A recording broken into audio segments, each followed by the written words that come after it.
Donc sur le ticket des données techniques, vu qu'il y a une carte dans l'appareil, on retrouve les coordonnées de la carte, les coordonnées du véhicule, la marque et le type du tachygraphe, son numéro de série, et puis on retrouve donc toutes les coordonnées par rapport à l'étalonnage. Que ce soit l'un ou l'autre, quand un chauffeur fait un excès de vitesse, donc il roule plus de 30 secondes ou plus d'une minute suivant comment il est étalonné, au-dessus de 90 km/h,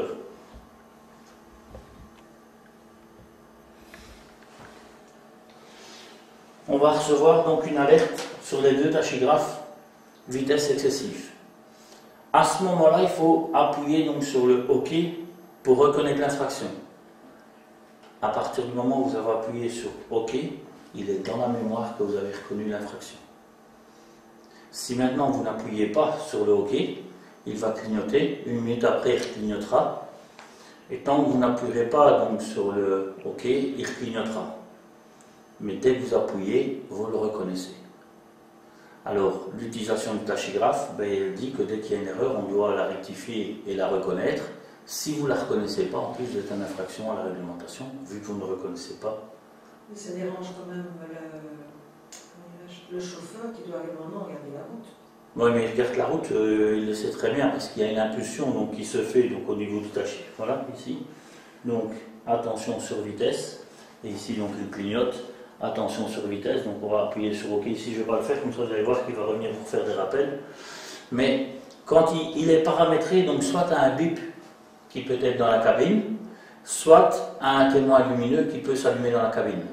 La majorité des véhicules, c'est soit un petit point dans le tableau de bord, un T ou un triangle, qui vient se mettre devant le chauffeur. Toutefois, le chauffeur, quand il s'est installé, il se sent bien.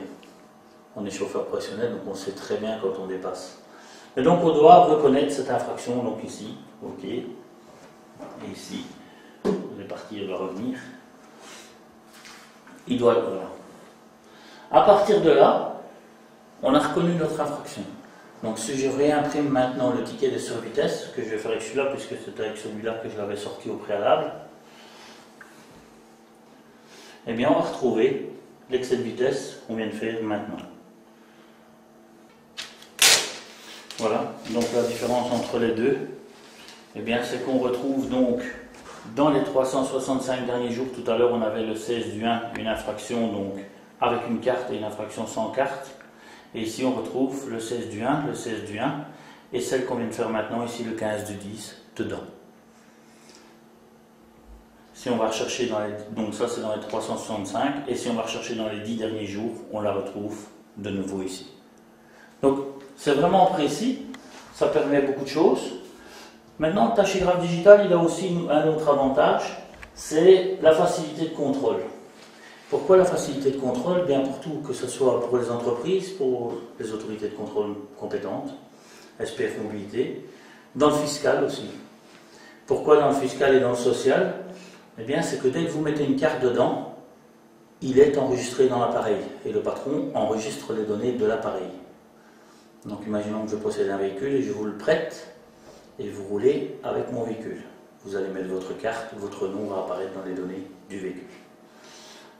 Il est interdit de prêter un véhicule puisque c'est appauvrir une entreprise, mais vous retrouverez aussi donc en même temps, soit je vous ai loué le véhicule et à ce moment-là dans la comptabilité on va retrouver une trace avec une facture et la location, soit je vous l'ai réellement passé. Et puis, là, on pourra avoir des soucis. L'inconvénient aussi de la carte digitale pour les chauffeurs, je connais des chauffeurs qui, malheureusement, ont été licenciés chez leur patron pour faute grave. Ils prennent un certificat médical de 3 jours pour aller faire un test chez un autre patron. Et comme le chauffeur a l'obligation de remettre la carte au patron pour télécharger les données, il a donc l'obligation, s'il quitte l'employeur, de remettre la carte. Et on va retrouver sur les données de la carte le numéro de châssis, l'immatriculation du véhicule et le temps qu'il a roulé dans l'autre entreprise. Donc c'est vraiment un contrôle très précis. Pour les contrôles routiers, pareil, avec le disque c'était toujours au bon vouloir, la bonne lecture, comment quoi caisse. Ici, ça marque clairement. Donc on va repartir après sur le bureau, je vais vous passer donc un fichier pour bien vous montrer ce qu'on peut voir dans les données. Là on va voir les survitesses. On va chercher les erreurs d'alimentation. Je vais vous montrer un programme où on voit vraiment sabotage du matériel, donc c'est vraiment clair et précis dans les données. Et le graphique du travail du chauffeur. Ce qu'on peut aussi sortir comme ticket, c'est celui-ci, qui est un rapport d'activité d'une semaine.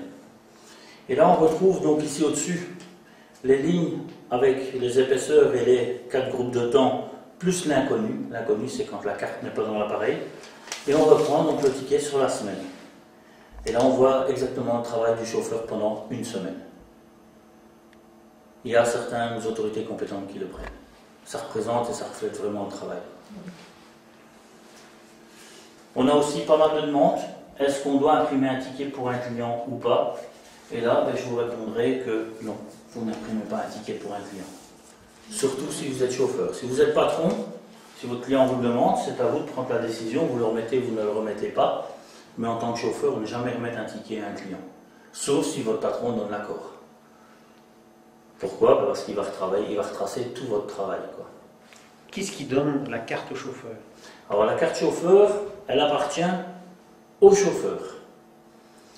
Les chauffeurs, quand ils ont une carte, elle leur reste en leur possession et elle les suit.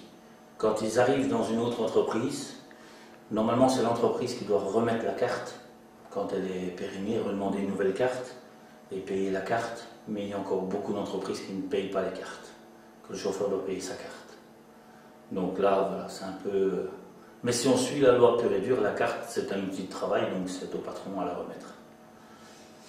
Oui, surtout s'il doit remettre sa carte au patron en partant. Mais non, il ne doit pas la remettre en partant, parce qu'il doit la remettre en partant pour télécharger les données, mais pas pour la garder. Toutefois, si le patron ne veut pas rendre la carte, ça c'est un conseil que je donne aux chauffeurs, c'est d'aller faire une déclaration auprès de la police, non pas un PV, mais simplement une suite, car s'il redemande une carte, de toute façon, comme elle est encore dans le délai, elle devrait déclarer soit comme perdue, volée ou détériorée, pour lui pouvoir avoir un duplicata de sa carte. Donc c'est d'aller faire une main courante auprès de la police, comme quoi voilà, il quitte son employeur, il a remis sa carte et son employeur ne veut pas lui remettre la carte. S'il n'a pas, de toute façon, il ne pourra pas avoir une nouvelle carte chez Digitac. Puisque quand elle n'est pas périmée, pour en avoir, soit elle est perdue, volée ou détériorée. Perdue, volée, détériorée, on doit renvoyer la carte. Donc là, il n'a vraiment pas le choix. Il y a 4 types de cartes aussi. Il y a la carte chauffeur, donc qui appartient à un chauffeur. Il y a la carte à entreprise, qui est une carte jaune. C'est une clé. Elle permet donc à télécharger les données du tachygraphe. Donc c'est pour permettre de bloquer ou débloquer le tachygraphe et prendre les données pour télécharger. Mais on ne roule pas avec une carte entreprise. Il y a une carte atelier. La carte atelier, elle appartient à un atelier et un mécanicien précis. Donc un mécanicien d'un garage, on va prendre un exemple, Maneno à Charleroi, qui est agréé pour étalonner les tachygraphes, aura une carte Maneno avec son nom. Il change et il va travailler chez Scania Inno, eh bien il doit redemander au ministère une nouvelle carte. Sa carte n'est plus valable, puisque la carte elle est liée donc à une entité et un chauffeur. Et le chauffeur en l'occurrence qui est le mécanicien qui fait l'étalonnage à ce moment-là. Et on a la carte de contrôle, la carte du contrôleur, qui elle passe au-dessus de toutes les cartes. Elle permet de tout faire. Donc d'aller chercher toutes les données dans la mémoire du tachygraphe, c'est presque pour pouvoir aller vider, je vais dire, le petit disque qui est à l'intérieur, l'équivalent d'un PC. Lui, il peut tout faire, il peut aller tout chercher et il subroge tout le monde.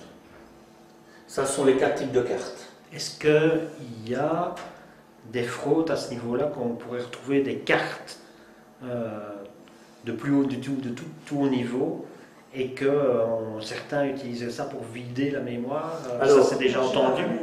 On ne vide jamais la mémoire, on ne sait pas la vider. Tout ce qui est dans la mémoire reste dans la mémoire. Ça marche avec un cryptage numérique, donc ce sont les plus nouvelles données qui écrasent les plus anciennes quand la mémoire est pleine. Mais on ne la vide jamais. Donc non.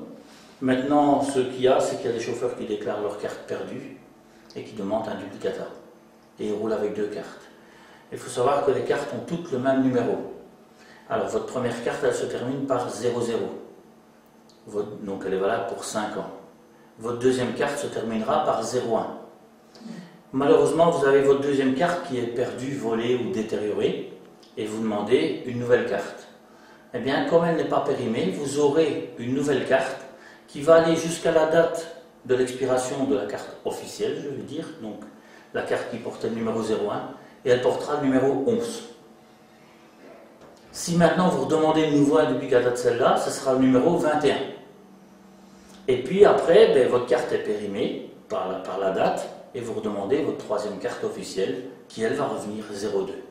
Donc quand une autorité de contrôle contrôle, ben, ils vont voir qu'ils vont retrouver de la conduite avec la carte numéro 01 et la carte numéro 11. Et puis de nouveau de la 01. Monsieur, vous avez fait une fausse déclaration, c'est une fraude, c'est une escroquerie, donc c'est une fausse déclaration. Ça va vraiment très loin, on s'allait rechercher toutes les infractions, quoi.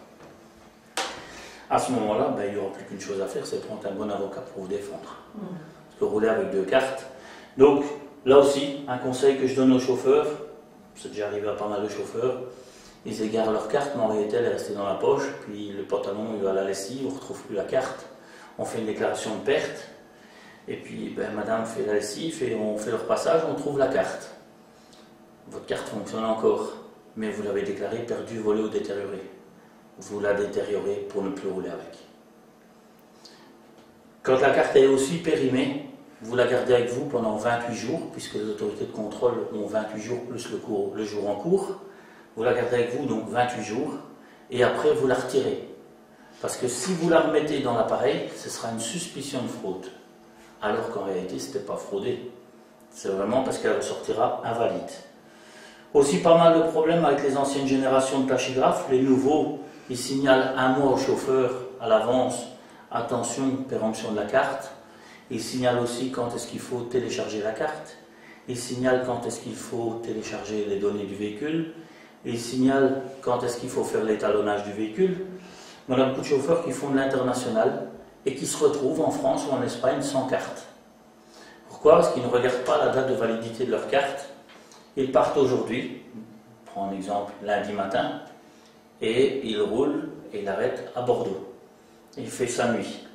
Demain matin, il met son contact. Et sa carte sort de l'appareil pour carte invalide. À ce moment-là, s'il n'a pas la nouvelle carte pour mettre dans l'appareil avec lui, il ne peut plus rouler. Et a interdit de dire ma carte est perdue, volée ou détériorée, puisqu'on ira chercher les données dans le véhicule et on verra que votre carte était périmée.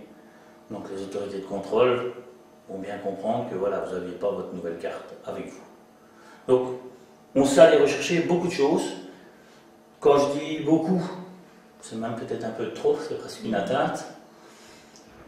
Beaucoup aussi de problèmes sur l'utilisation de tachygraphes dus à une grande majorité de chauffeurs qui ont roulé avec le disque et on leur a remis la carte et pour lesquels ils n'ont pas eu une formation d'utilisation. Quand on va au garage, on lui dit vous mettez la carte dans l'appareil, il fait tout. Mais l'appareil, il ne fait rien du tout. Il fait simplement que quand vous roulez, il est enregistré. Il peut être paramétré quand vous arrêtez, il se met automatiquement au lit. Il peut être paramétré quand vous arrêtez, il se met automatiquement au marteau. Ça veut dire qu'elle ne change pas d'elle-même. C'est à vous de changer. Donc là, il faut vraiment l'utiliser. Est-ce que ce n'est pas la responsabilité du patron de dire, puisque j'avais contrôlé, j'aurais dû vérifier que dans le délai qui partait, vous deviez redemander une nouvelle? Alors normalement, le patron est censé contrôler, c'est l'obligation de surveillance de tous les documents. Toutefois, il y a des entreprises où il y a 80, 90, 100 chauffeurs, c'est pas toujours évident. Et il y a plusieurs programmes au niveau des systèmes de téléchargement. Je vous en montrerai un donc juste après.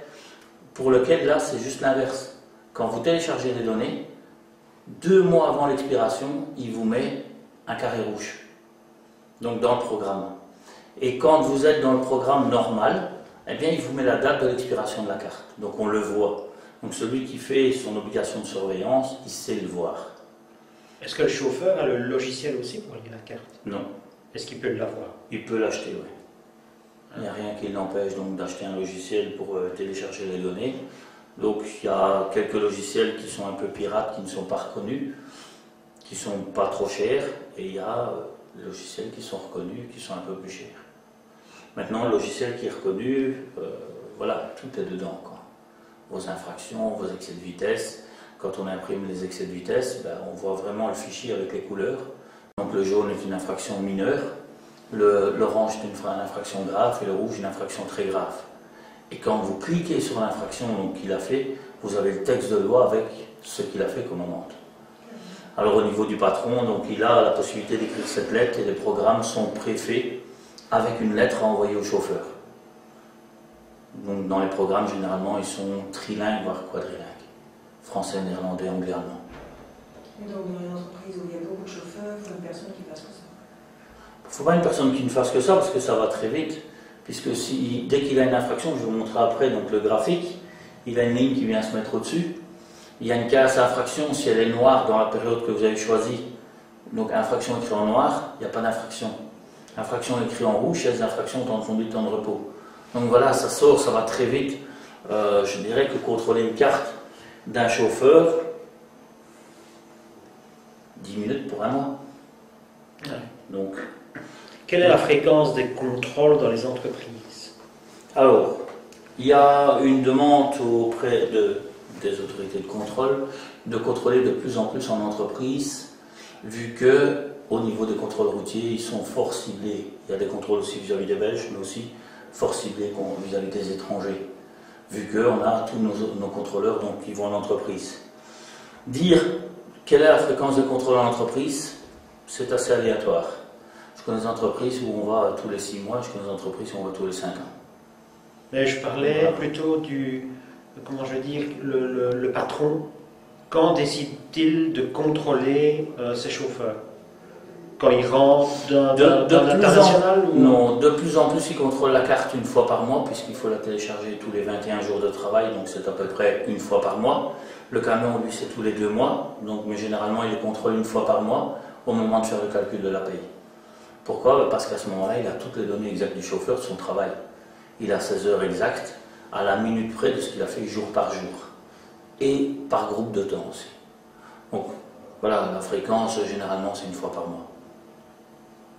Maintenant, attention que le jour qu'on le fait, si on prend 10 minutes et qu'il y a 40 chauffeurs, ça fait tout de suite une journée de travail pour 40 chauffeurs, rien que pour faire ça.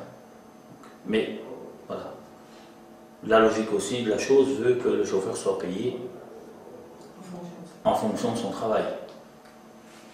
Les contrôles qui sont faits en entreprise, d'ailleurs, font la jonction entre le salarial, donc tout ce qui a à voir avec le social, les déclarations et les données du tachographe.